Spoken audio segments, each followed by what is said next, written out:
What's good, everybody? It's your boy spacecitysteve. Look, don't forget to hit that subscribe button right here so you don't miss out on any 7th Hour productions. Hit that subscribe button right here. And remember, it ain't but 1, 2, 3, 4, 5, 6, 7th Hour, baby. Let's go.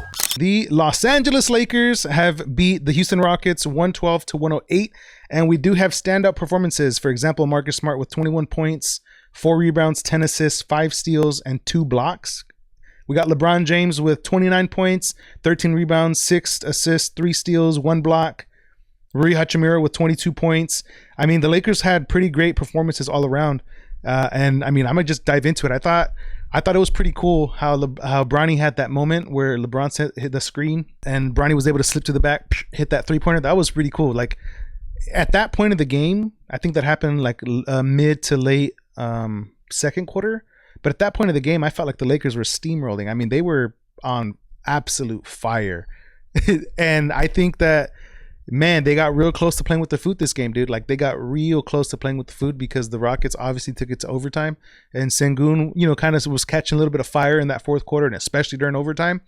And the game did not have to be there. I think the number one thing that the Lakers have to learn from this playoff run that they're in right now is how to finish teams, how to close out teams. Like, you see excellent teams like OKC and even like Denver, and whenever it comes down to putting belt to ass on a team, you better believe they do it, and they do it all the way, baby. Like they'll beat them by 30 points, they'll beat them by 50 points.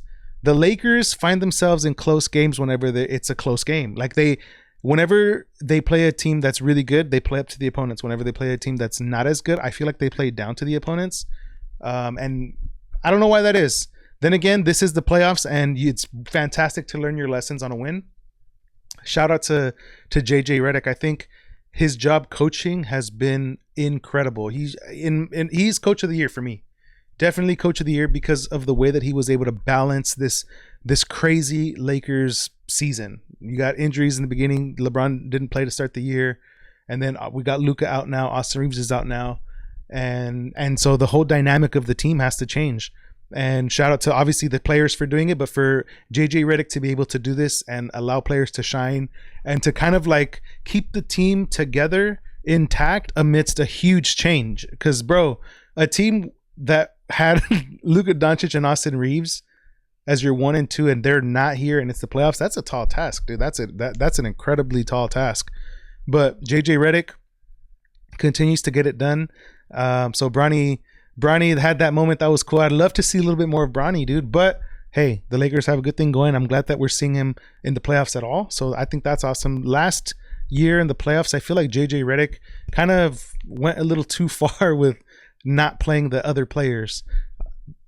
But right here, we're seeing everybody get involved, and it's freaking beautiful to see. DeAndre Ayton, hey man, as a Lakers fan, dude, he's inspiring confidence in the fans for his defensive ability. I feel to the point now where I'm like, hey, you know what? Put some respect on Ayton's name, baby, because I like him versus anybody. You know what I mean? I feel confident in saying that because Ayton has been playing defense, baby, and I feel confident knowing that he can score. His motor in the past has been questionable, like his want to do it. But hey, I don't know what happened. I don't know who talked to him, but he's been bought in since like the sort of the end of the season and now into the playoffs. So Ayton was tough.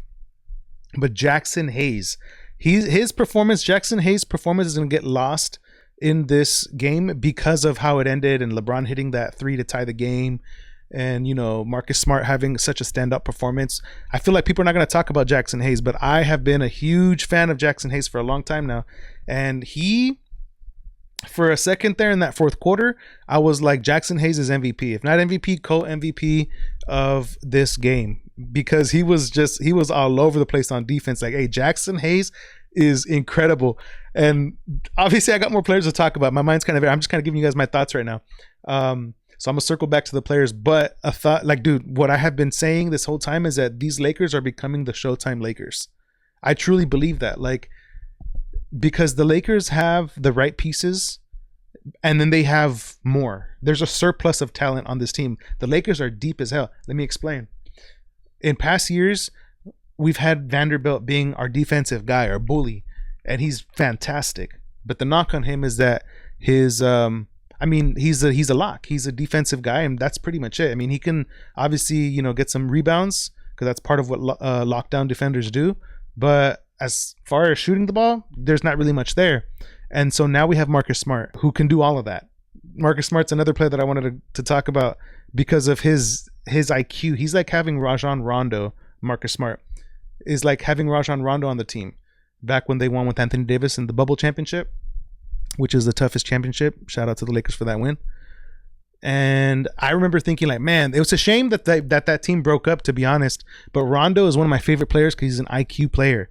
And it's more than just knowing the right play to call, but like the reasons behind it. IQ players know, I mean, sure, I can take this shot, but giving it to so-and-so is more beneficial because you know that for his mentals, bro's got to be locked in and he ain't been, so let's give him an open shot. Like that extra thought process that happens during the game and the reasons why to do certain things, and that's how they intimidate other players, and like little fake outs that they can do for defenders. Like they're playing chess.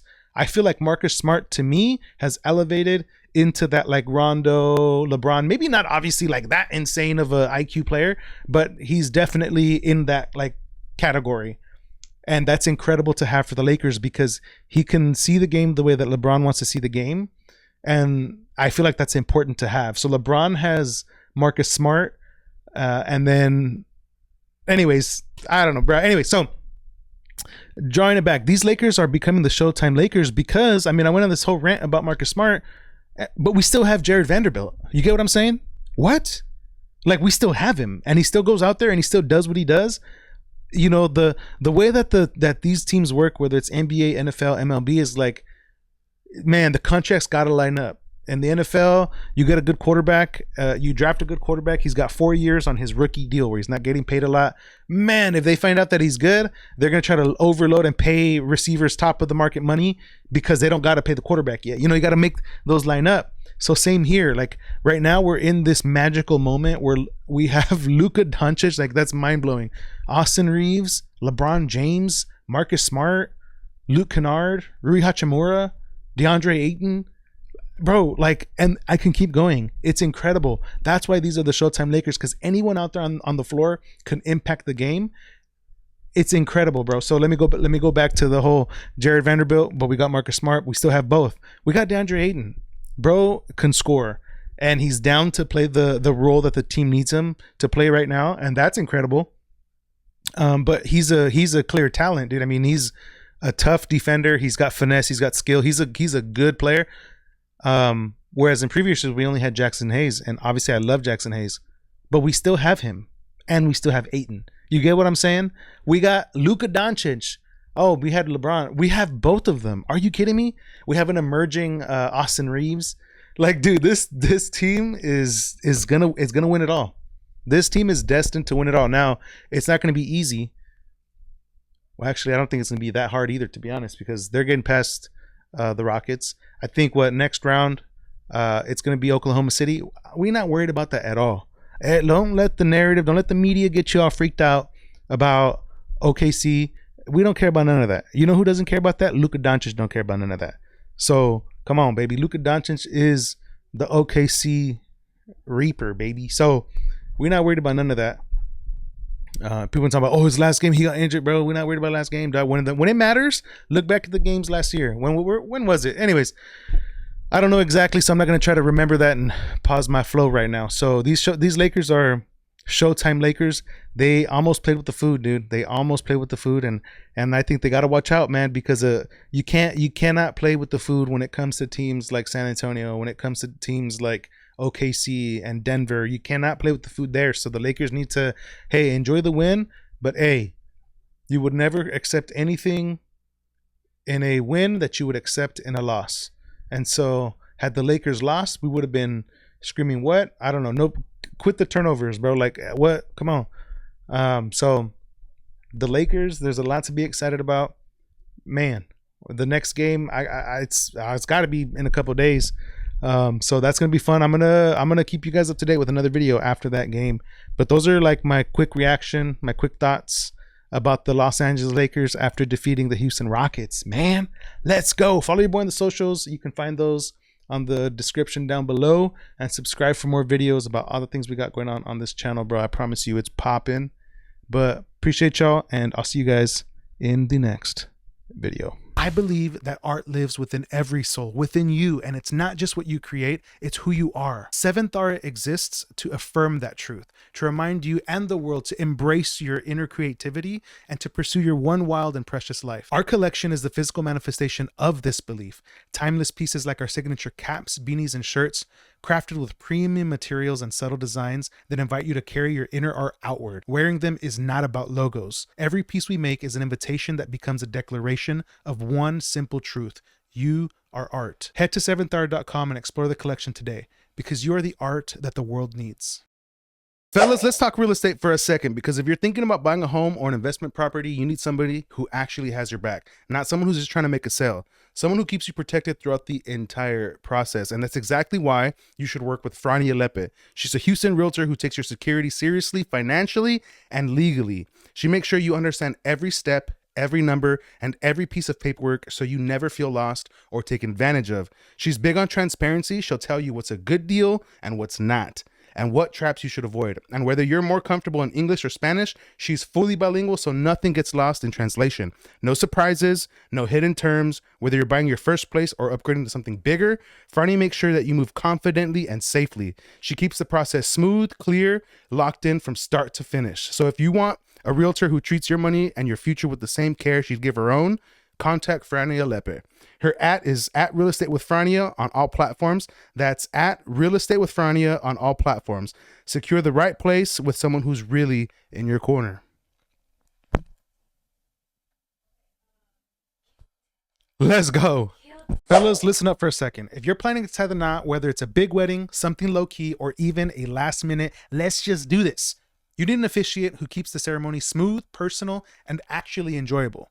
That's where Manny Matrimony comes in, baby. He's a professional marriage officiant based right here in Houston, and he brings that perfect balance of personality and professionalism. No awkward scripts, no boring energy. He works with you to build a ceremony that feels like you. And here's the part nobody tells you. A great officiant is the difference between a ceremony that feels stiff and one that feels meaningful and fun.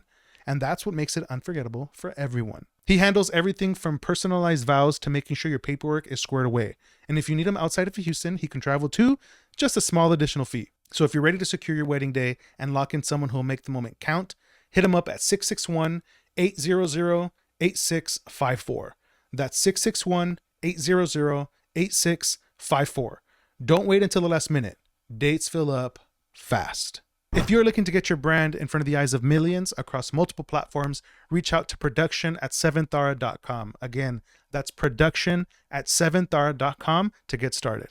What's good, everybody? It's your boy spacecitysteve. Look, don't forget to hit that subscribe button right here so you don't miss out on any 7thAura productions. Hit that subscribe button right here. And remember, it ain't but 1, 2, 3, 4, 5, 6, 7thAura, baby. Let's go.